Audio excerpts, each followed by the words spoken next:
Colin is very grateful to have as our speaker today, Dr. Samantha Green, who, as you've heard, is the president-elect of the Canadian Association of Physicians for the Environment.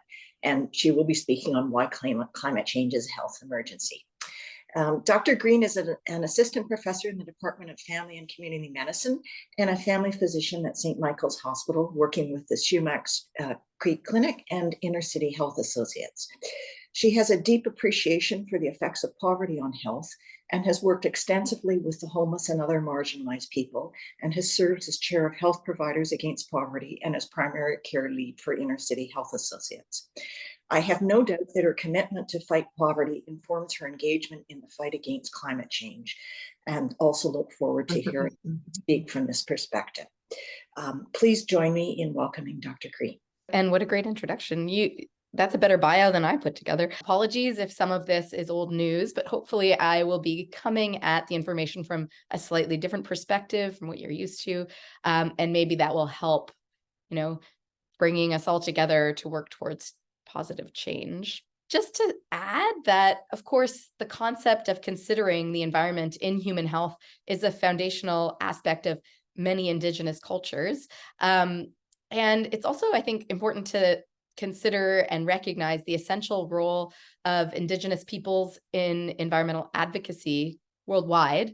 And there was this 2021 report from the Indigenous Environmental Network that actually concluded that Indigenous land defenders across North America have stopped or delayed greenhouse gas pollution equivalent to at least 1/4 of annual US and Canadian emissions. So we can be grateful, and we can continue, all of us, to work to continue to improve our relationships with our Indigenous neighbors. This is a photo of my children, who are 1, 3, and 5. I wanted to share this photo because my kids are, one of the many reasons that I am so involved in taking action on the climate crisis. And indeed, the Lancet countdown on health and climate change, the 2019 report, was actually entirely framed around the health of children born today. So the life of every child born today will be profoundly affected by climate change. Without accelerated intervention, this new era will come to define the health of people at every stage of their lives. And there's also evidence that human compassion is most motivated by stories about children. And so we can all talk about our kids, our grandkids, and our wider communities when we're talking about climate impacts. So this is a great illustration of the problem, climate stripes. This represents global average temperature from 1850 to today. I think, as most of you already know, we are currently sitting at 1.2 degrees of warming. And the latest series of reports from the Intergovernmental Panel on Climate Change have said that we will almost certainly hit 1.5 degrees of warming by 2040 to 2050. And those reports also said that we must act now and immediately reduce emissions in order to avoid warming more than 1.5 degrees. So emissions globally need to peak by 2025 and be almost halved by 2030 to have a chance at peaking at 1.5 degrees.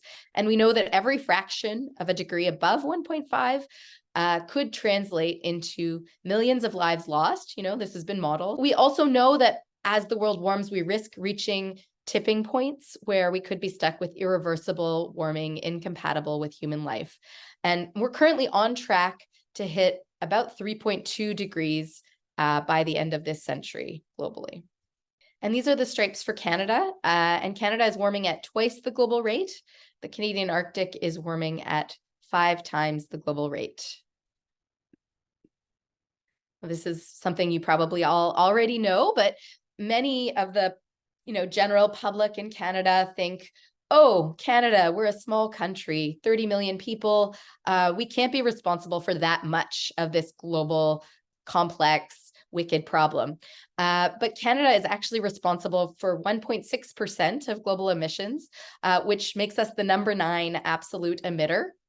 And we're actually among the top 3 emitters per capita at 21 tons per person per year. So on par with Saudi Arabia and the US. And I think this is very important. Canada is one of the world's top fossil fuel producers and exporters. And I think most of the public does not realize that all that oil from the tar sands is not counted in our own emissions, right? It gets counted where it's burned. So Canada actually plays an outsized role as an oil exporter in driving the climate emergency. And this is just a graph from the 2021 report, just showing we are currently sitting on this red, very high emissions curve, and only the blue, very low emissions curve peaks just over 1.5 degrees and then starts to decrease. So obviously we have a lot to do to get ourselves off this red curve. And this is also just a nice visual representation to show that, this where we sit today is not the new normal. This is 1.2 degrees. We know that things are getting worse from here and will continue to get worse from here at least until 2050. And if we don't take greater action now, then things will get worse even beyond 2050. So turning my attention to health. Why did you ask me to come here? What are the impacts of climate change on health? Well, ahead of the 2021 COP26 meetings, more than 200 health journals came together calling for urgent action on the climate crisis. And this was the first time there was an editorial, written together by so many journals. And that's really because, climate change is the biggest threat to health of the 21st century. The Lancet first declared that in 2009. The World Health Organization agrees. And finally, actually last year, the Public Health Agency of Canada issued a report stating something very similar. Climate change is the biggest threat to health that we face.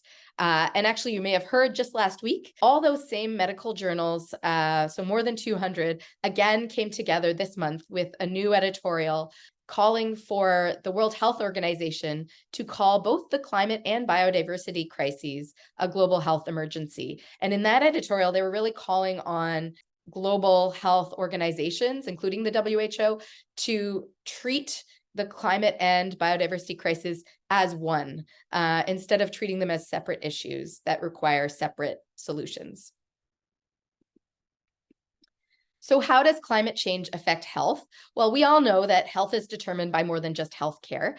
This image was actually first published by the Canadian Medical Association in 2009, and it made waves at the time because, this was a group of doctors coming together to say that actually half of someone's health is determined by the social determinants, things like income, education, Indigenous status, homelessness.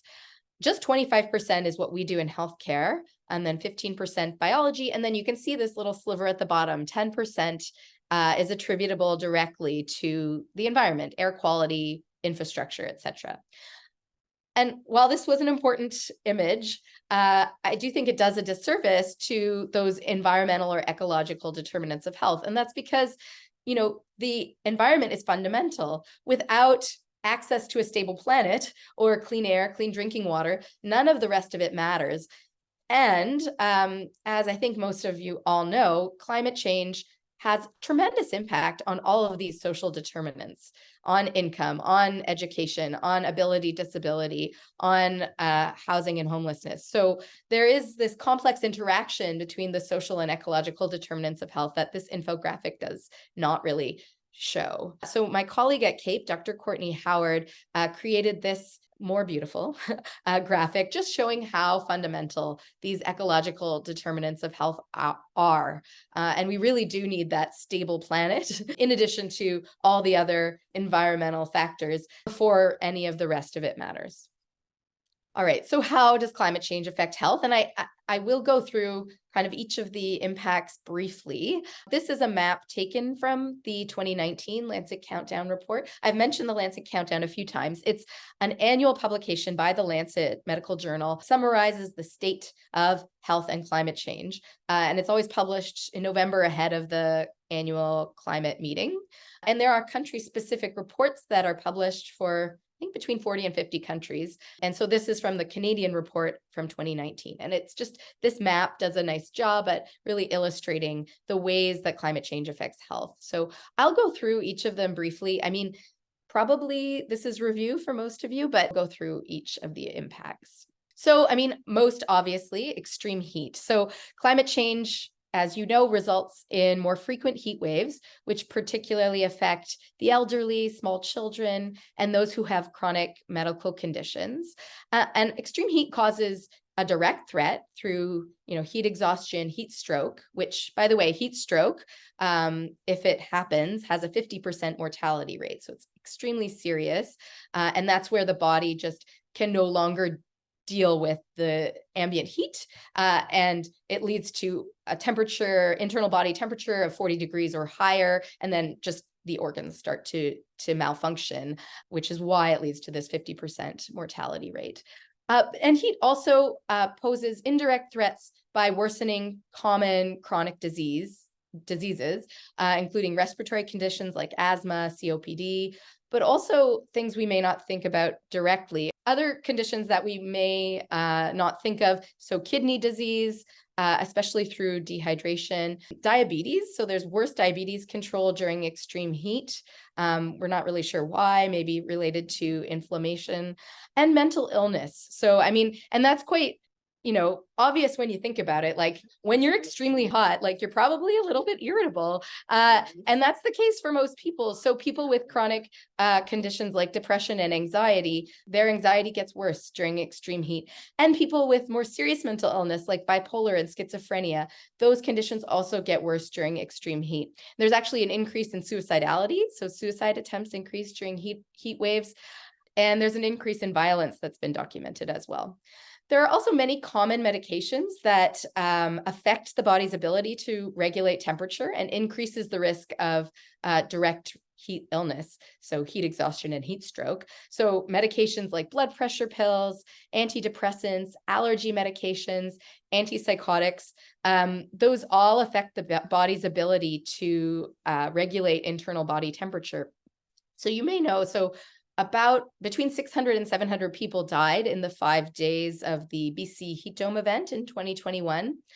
Almost all of them were isolated seniors over the age of 70. 99% of them died indoors. So it was related to overheating indoors. And people living with schizophrenia actually had an over 300% mortality rate. And, we don't know exactly why, but it's likely a combination of the effects of their medications. People with schizophrenia often are confused, may not know how to cope during extreme heat, often are isolated, living in poverty, living in poor housing conditions. Yeah, often like dress inappropriately because cannot understand how to manage in specific circumstances. So 300% mortality rate. Now, extreme heat, like many of us probably do have access to mechanical cooling, air conditioners, or heat pumps. Right now, during extreme heat events, I think most people who are at risk, like I already mentioned during the BC Heat Dome, are people who don't have access to that mechanical cooling. For whatever reason, they're living in poverty, living in communal housing, like long-term care homes that still many don't have access to air conditioning, living in prisons without access to air conditioning.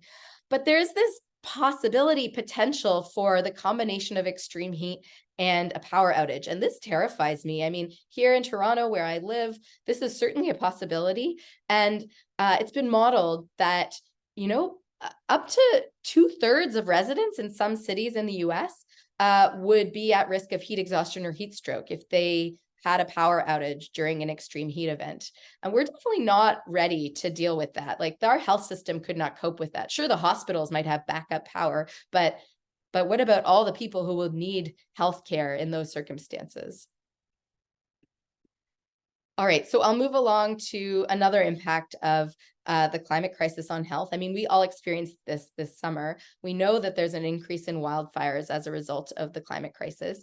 And, this summer, over 5% of Canada's forest area burned. And we saw the impacts of that on air quality across the country. When people are exposed to the particulate matter, the nitrogen oxides, the ozone from wildfire smoke, that can worsen asthma and other respiratory conditions. It can trigger heart attacks and strokes as a result of the inflammation in the body. It can also worsen diabetes control. And there are some adverse pregnancy outcomes like low birth weight that have been associated with wildfire smoke exposure.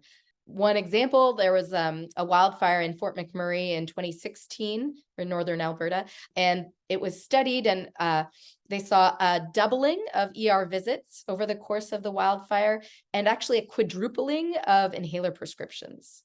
So we know that there is this direct impact, and it's a dose response thing, right? So the more exposure you have, the worse the health outcomes. And this is just an excerpt from a New York Times opinion piece about needing to evacuate a hospital in California. And this was the case this summer in Yellowknife. The entire town of Yellowknife needed to evacuate, including its hospital, which is terrifying. It's terrifying for the health system, terrifying for the healthcare providers, terrifying for the patients. We also know, of course, that climate change results in an increase in storms and floods, and storms and floods can cause direct physical injury, multiple mental health impacts from the trauma of experiencing these severe storms, and also a lack of access to healthcare services, and in some cases, water and sanitation. And flooding, in some cases, can also result in an increase in waterborne disease like diarrheal illness, especially in poorer communities and amongst those who are more vulnerable.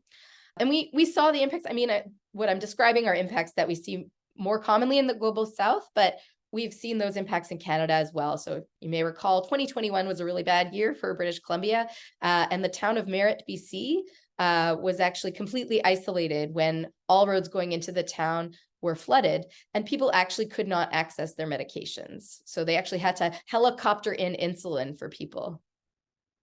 So there's infectious diseases, of course, as well. Globally, we are seeing an increase in malaria, West Nile virus, dengue, Zika. Here in Toronto and across Canada, we've seen a significant increase in Lyme disease and the spread of Lyme ticks, Lyme-carrying ticks.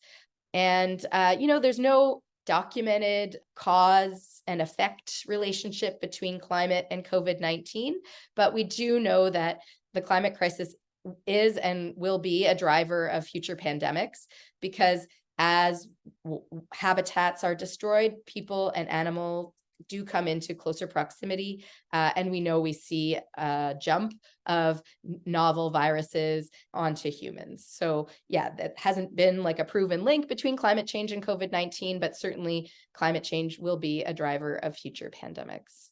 And this is just a map of dengue transmission.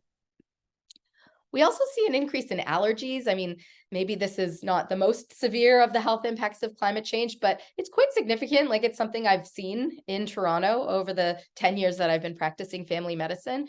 In warmer years with longer springs and falls and shorter winters, we do see an increase in allergy-related disease. And then the biggest health impacts of climate change are indirect. So, and there are two main indirect impacts.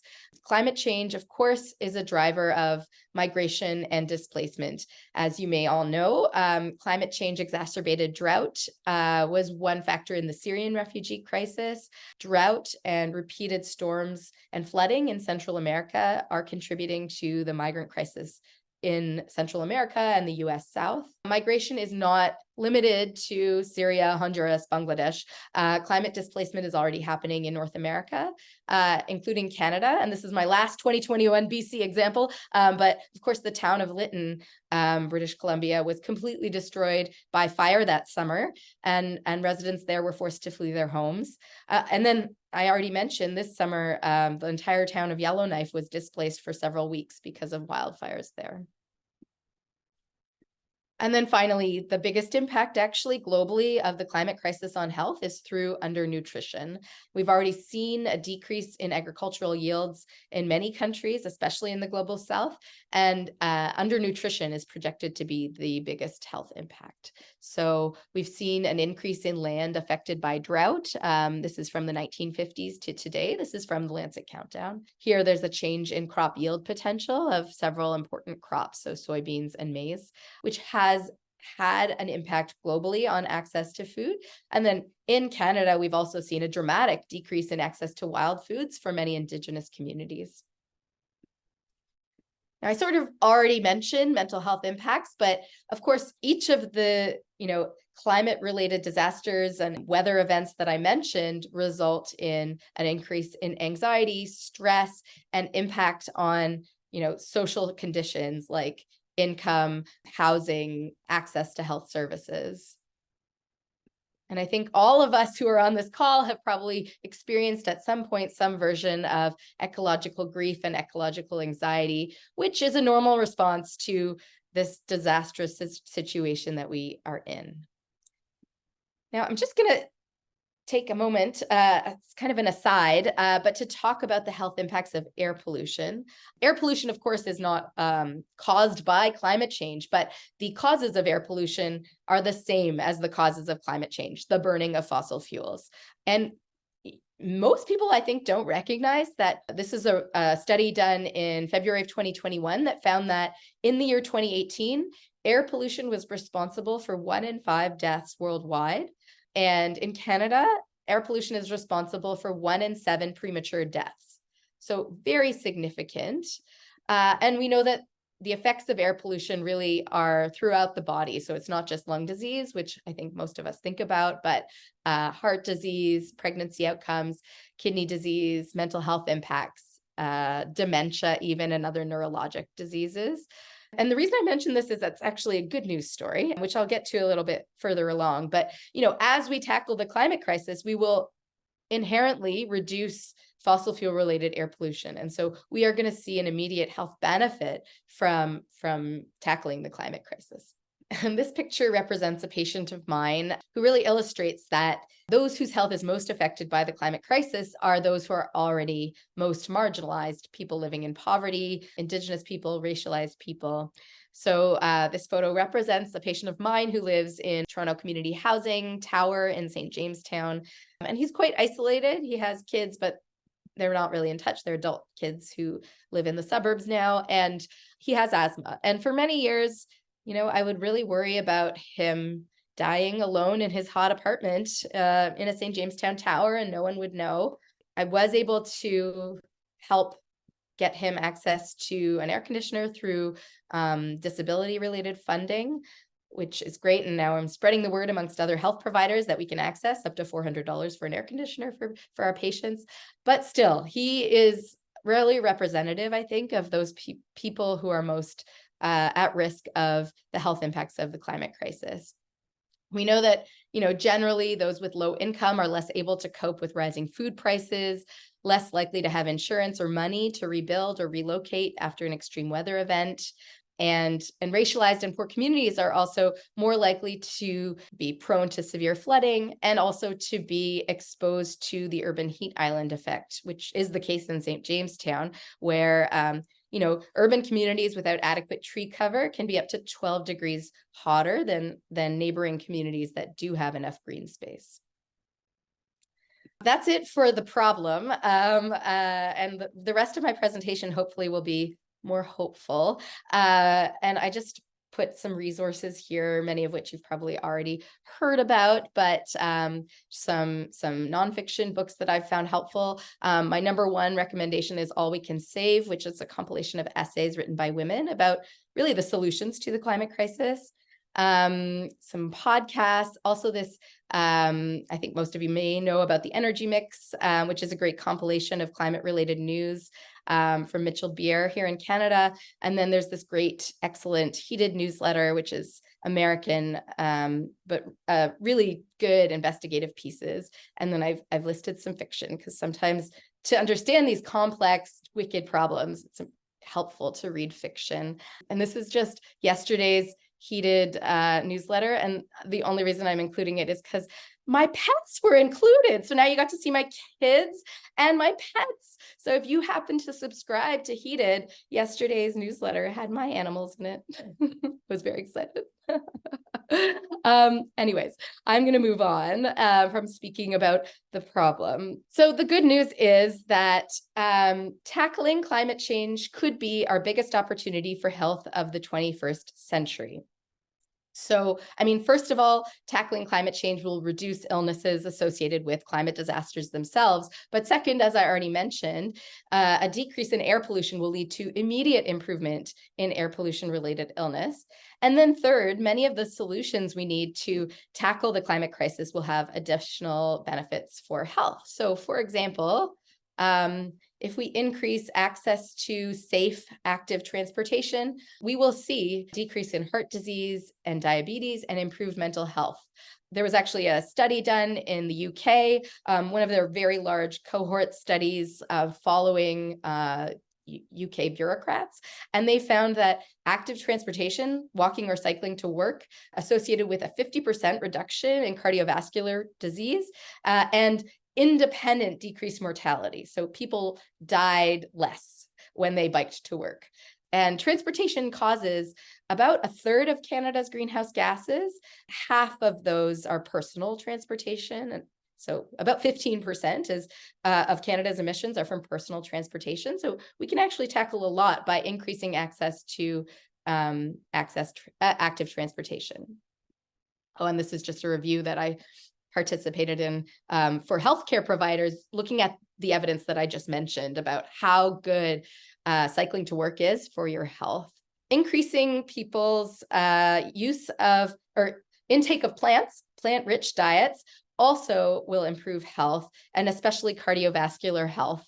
And note the word plant-rich, not plant-based. That's the term that's used mostly in the medical community, in the Lancet, for example, because we're not telling people they can never eat any meat again. And I say this as a vegan, but I think it is important to be culturally safe with people we're speaking to about this topic. And so I'm never going to tell others that they need to be vegan, but certainly we know that increasing the amount of plants in our diet and reducing the amount of animal protein is better for health and, of course, better for the planet.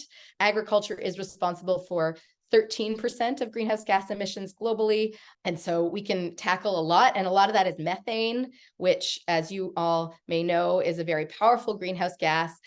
So if we can reduce methane, we can have a huge impact. From the Lancet, talking about what diet is best for both people and the planet. This is the Lancet's plate. We know, I already mentioned improvements in cardiovascular disease, but the Lancet also found decreased risks of some cancers for people who eat a plant-rich diet, decreased risk of Alzheimer's disease and other cognitive conditions, and also for most people, decrease in cost.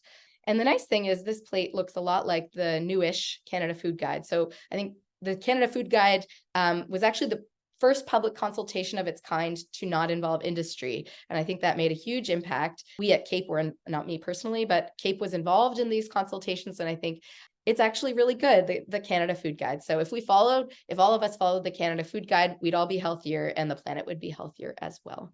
Urban green spaces. So if we can increase urban green spaces, we will reduce those urban heat islands that are 12 degrees hotter, and will also improve well-being because studies show that encouraging people to be outdoors improves mood, self-esteem, focus and concentration, improves sleep, decreases depression, and decreases anxiety. And the evidence-based recommendation for dose is 2 hours a week, a minimum of 20 minutes at a time. In healthcare, you probably have heard of, or you might have heard of Parks Prescriptions, which is led by my CAPE colleague, Dr. Melissa Lem. And at my family health team, for example, we are starting to use that to prescribe nature to our patients. And what we've done is included like a local trails map with our prescriptions so that people living in Regent Park in St. Jamestown know where they can go to experience nature. And also nature protection is associated with improved ecosystem services. So, we're actually sinking carbon into the earth by planting trees and protecting trees. And we're going to reduce flooding and reduce heat, which I already mentioned. Yes, I already mentioned this, but this is data from the World Health Organization. If we were to meet the targets of the Paris Climate Agreement, we would be expected to save 1 million lives a year from air pollution alone by 2050. So those are some tremendous health gains that we would see. And actually, just a little aside here, because I know you're a well-informed audience, this is yet another reason that carbon capture and storage is a boondoggle, is useless, because carbon capture and storage first of all, it's an unproven technology that we don't even think works. It's not cost effective, but also it doesn't reduce air pollution. So it just captures the CO2. It doesn't capture the particulate matter, the nitrogen dioxides, the ozone, and other chemicals that are released. So it's just yet another argument to oppose carbon capture and storage as a technology that we should rely on, because it's not actually going to show us these health benefits that will see from reducing the burning of fossil fuels. Achieving a decarbonized global economy and securing the public health benefits that I've just described is no longer primarily a technical or economic question. So we know what we have to do. We just have to do it. Like, the answers are there, and we just need to get our political leaders to take action. So what can we do? I'm going to speak, I guess, briefly about what we can do. And then I know that you always have an action at the end of these presentations. So maybe you can dig deeper into what we can do. And I do think actually the pandemic really showed us how much we are capable of, and how we all are willing to change the way we live to protect the health of our neighbors and communities. That's a complicated metaphor, but still, I think there is hope. And I'll just talk briefly about what we can do at the micro, meso, and macro levels. This is actually taken from a paper written for doctors about how doctors can engage in the social determinants of health, but I think it's applicable to everyone. So we can tackle this issue at the micro level as individuals, at the meso level in our communities, and at the macro or advocacy policy level. So micro, we can all take personal action. This is from Diane Sachs when she was the Environment Commissioner of Ontario. She measured what each individual in Ontario's carbon footprint is from. And we know that there's these 4 activities that we can tackle. So reducing driving, tackling our home heating, switching to an electric heat pump, for example, reducing the amount we fly, and stop eating beef. All of those are responsible for more than half of each Ontarian's personal emissions. And then also on an individual level, I think the most powerful thing we can all do is to divest, make sure that your investments, your RSPs, are not funding fossil fuel development. And you could even consider taking your money out of the big banks and using a credit union. As you may know, the Royal Bank is the number 3 global investor in fossil fuel infrastructure. Number 3 globally. So get your money out of RBC if you do nothing else. And this is just beef. You may have seen this infographic before, but even if you keep eating all other meat and dairy and eggs, but just stop eating beef, that'll have a huge impact. There are some additional health benefits from getting off gas in your home. We know that the use of gas stoves is just as bad for childhood asthma as having a secondhand smoker in the home. If you do have a gas stove and you can't switch it to electric at this point, just make sure that you always have the fan vent on and windows open when you're using it, because there's a lot of pollution that gets leaked into your home from your gas stove. All that to say, though, perfection is the enemy of the good. I do think it's important for each of us to make an effort in our personal lives and to lead by example, but we live in a system that is built around burning carbon. So, we can't be perfect. Or as Bill McKibben says, changing the system, not perfecting our own lives, is the point. Hypocrisy is the price of admission in this battle. We can be kind to ourselves as we make an effort. Meso level, I think you're all engaged in. So in your community or in your professional capacity, get involved. This is Doctors for Safe Cycling, which was a group that was quite active maybe 5 years ago here in Toronto. And we advocated for bike lanes from a safety and health perspective. And I'm involved a little bit in sustainable healthcare work. So healthcare is responsible for about 5% of Canada's emissions, which is similar to aviation. Aviation sector is also about 5%. It's a bit different because healthcare is necessary, but there's a lot that can be done to reduce the emissions from the healthcare system. And so that's something that I'm working on. But then, in your own communities, which I think you're doing through CALL, you can get involved in climate action. And then macro advocacy. Because of the scale of the problem, the number one thing we can do is demand that our politicians take action. Individuals alone cannot solve the climate crisis, of course.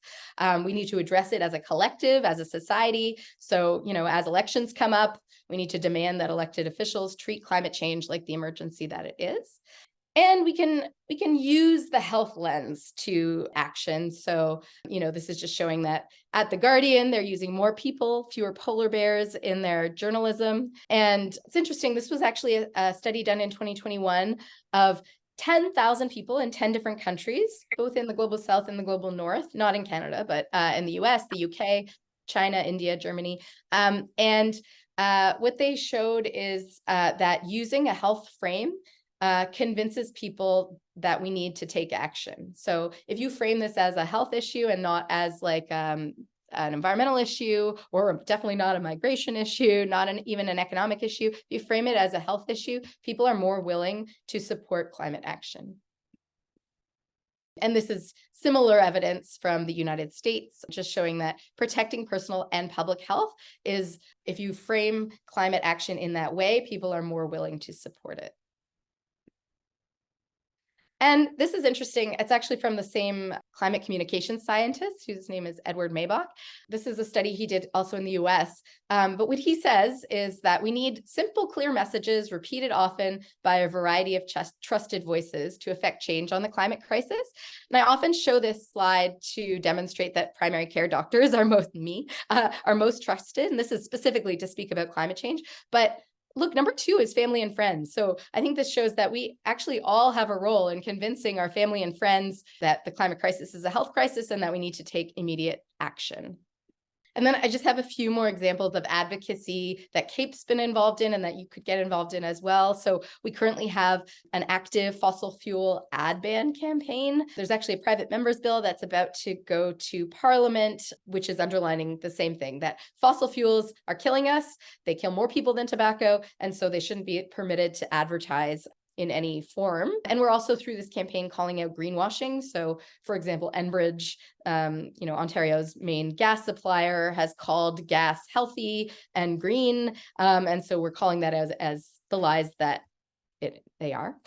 And we did help at CAPE to advocate against the big sprawl and the green belt, which, as you know, is somewhat successful. And I think using the health argument may have contributed in some way. And also we're continuing to advocate against the 413 using that health lens, because more highways are terrible for health in so many ways. This is what we're doing right now at Cape Ontario. We're spending a lot of our time advocating against the expansion in the use of gas-fired electricity plants. Again, because they're very bad for health, local health mostly, like the pollution from these gas plants doesn't go past 10 to 20 kilometers, but still very bad for local community health. And then, of course, methane is just as bad for climate as coal-fired electricity. So it's just going backwards. And I think that's everything for my slides. I just just to end, I'll quote Dr. Nick Watts, who's the UK's Chief Sustainability Officer in their health system. And what he said is, we have a choice to drift into the greatest global health threat we've ever faced, or to embrace the greatest opportunity we've ever had to build a better world. The decision to act is entirely political. Well, thank you, Samantha. That was terrific. We do have some questions though, so if you're ready for that. Okay. Yeah, for sure. Great. So one question is related to the mental health status of young people. There have been a number of studies related to their sort of distress and despair about climate change and their mental health. Do you have any sort of knowledge about any of that or any comment on that? Yeah, I mean, you're right. So yeah, there was this study of, I think, 10,000 young people a couple of years ago that showed that 85% of young people are either worried or very worried about the climate crisis and its impact on their lives. So I think that's true. It's something that needs to be acknowledged and engaged with.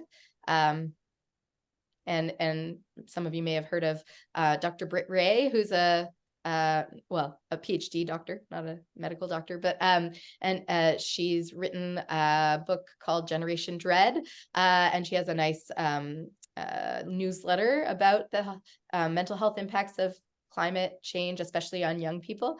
She's based out of Stanford, but actually she just moved to Toronto. So she's still, I don't know how that works, but she's still a professor at Stanford, but lives in Toronto. So she's a great person to engage with, and she's has lots of interesting things to say about that topic. Great.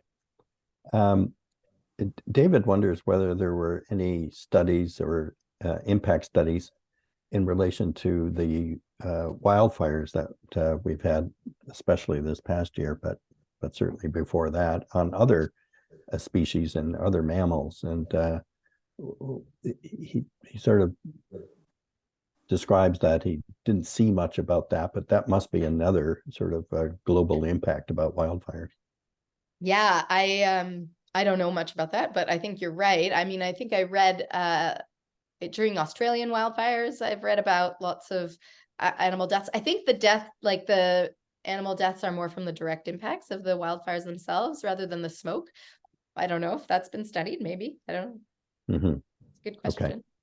That's something we can try to look into. It's an interesting question, I think, that people could relate to in terms of the climate crisis as well. Is there a direct increased risk of major cardiovascular events with extreme heat? You've mentioned a bit about that, but I'm wondering if there's anything further. Yeah, so yes, it's not as strong a correlation, or it's not as strong a signal as with respiratory disease. But yes, there is an increase in cardiovascular events during both wildfires and extreme heat. Yeah. And David had a question about whether anybody understands or knows about air filtration systems for residential use regarding the smoke. Yeah, I mean, HEPA filters do filter out particulate matter. They don't filter out the gaseous elements, so like NO2 and ozone. But particulate matter are like the more dangerous substance anyway. So using a HEPA filter is helpful for the health impacts of wildfire smoke, and keeping the doors and windows closed, staying inside if that's what the AQHI, the Air Quality Health Index, says, based on your own risk. But yes, HEPA filters are effective for particulate matter. And I think Peter has an interesting comment about you remember 20 years ago, we had this long blackout, certainly in Toronto, but also I think in Southern Ontario, or quite a bit of Ontario, that what the impact might have been had that gone on for days and days in close to 40-degree temperatures, and that the deaths regarding that would have been much higher than we even saw probably in BC. And I think it's sort of something to think about. We don't recognize the potential of what could happen if our other systems start collapsing in an increased heat situation. So I thought that was a good comment. You just mentioned at the end here about the methane gas and the electricity generation plants and how we really need to try to oppose those. Is there any other sort of evidence around that that's important for us to know about the health impacts? It's emerging. The evidence around the health impact, the direct health impacts of gas plants is not like newish and emerging. There is some evidence that living within, well, the closer you live to a gas plant, the worse the impacts on people's health. So living within 10, and there are some effects, I think, up to 20 kilometers, but I think most effects are within 10, even 5 to 10 kilometers of a gas plant. There's an increase in asthma. There's an increase in emergency department visits for seniors. There's a study showing that. And I think those are the two main effects. Maybe I was just looking at this, in fact, because we're submitting, we have a submission going forward for the clean electricity regulations at the federal level. And in that submission, we're talking about the health impacts of gas. What else? I think the main ones are, an increase in emergency department visits and asthma locally around the gas plant. But I think like the biggest argument that we can make is that, across the life cycle of gas extraction, transmission or transportation, sorry, I should say, and burning, the pollution created from the methane gas causes just as much climate impact as a coal-fired electricity plant. So, I mean, I think that's the biggest argument that we can make, that it's just as bad as coal for climate and climate-related impacts on health. But yeah, there are some impacts locally on local environments from mostly, I think, nitrogen dioxide and particulate matter. Good. There's a question about whether or how one could advocate with their family physicians in terms of discussing the material that's in your presentation. Obviously, family physicians are very busy. You only get a limited amount of time with them, but there is a sort of a quick way to sort of get family physicians on side and get them to join CAPE. Yeah, I mean, you can always mention it. I don't know how else you would approach your own personal family doctor. I mean, I think there's growing interest in the medical community in this, in taking action on climate change, but still the minority. Yeah, I don't know. You can always mention CAPE. And that's what I was thinking too. I was thinking, Yeah. well, take a little printout from the CAPE There you website, go. and take that and just hand it and say, you should join this and learn more. Oh, I see Philip Wood's question. Yes, it does mean no advertising of internal combustion cars in our ad ban campaign. The one exception we made was air travel. So we didn't include that in our call for an ad ban. And that's just, I mean, purely because there's no alternative at the moment. There's no green alternative to air travel, and air travel is occasionally necessary. So we haven't said that airlines can't, we're not advocating for airlines to stop advertising, but yes, we have called for an end to advertising of fossil fuel companies like Enbridge and combustion cars as well. Yeah. And there was one question about whether there is a good way to measure the air quality in your own home. Are there monitors available, or how does one know whether the air inside there are the home monitors, is healthy? but I'm not an expert. I don't know. Right. Yeah. Okay. They are available though. Yes. So that is the end of the chat list, but there may be people now who would like to either put up their hands in, hopefully using the reactions button or the virtual hand up, but you could also try to wave and we could see whether we can see you if you've got other questions. And Christy, you can help me with this. Hi, I'd just like to ask about the impact of wars on the climate. It seems as if the world is unstable at the moment, and does that have a huge impact on the climate change? Yeah, I mean, I'm not an expert, but certainly I know the US military is the #1 source of carbon pollution in the US. I think I've read that. And actually the Heated newsletter had a piece about the impact of war on climate. So yeah, I don't know the specific answer, but certainly you're right. Yeah. I think and there's the presentation was amazing. Oh, thank you. Thanks, Phyllis. There's another aspect in terms of counting emissions, that militaries are exempt from all gathering of data. And that's kind of a real gap in our knowledge about the impact of wars and the impact of generally the military, even when they're not at war, consumes a huge amount of fossil fuels that there is no control over. Something to remember. Anyone else? I have one comment relating to following up on the other question about physicians. Oh my goodness, many physicians belong to HOOP, which is a pension fund, an enormous pension fund that is a huge investor in fossil fuel. And oh my goodness, I've been involved in this, and it's been like pulling teeth to try and get the physicians to sign on simply to say, please divest. It's crazy making. Yeah, I don't know. I don't have an answer. I mean, not many physicians are members of HOOP. I think it's those who are directly salaried. So it's pathologists mostly. And yeah, I don't know. I don't have an answer. Okay. Well, if there are no more questions, I just want to give a huge thank you to Samantha. you know, I think what I appreciated most is I'm coming away from this feeling lighthearted.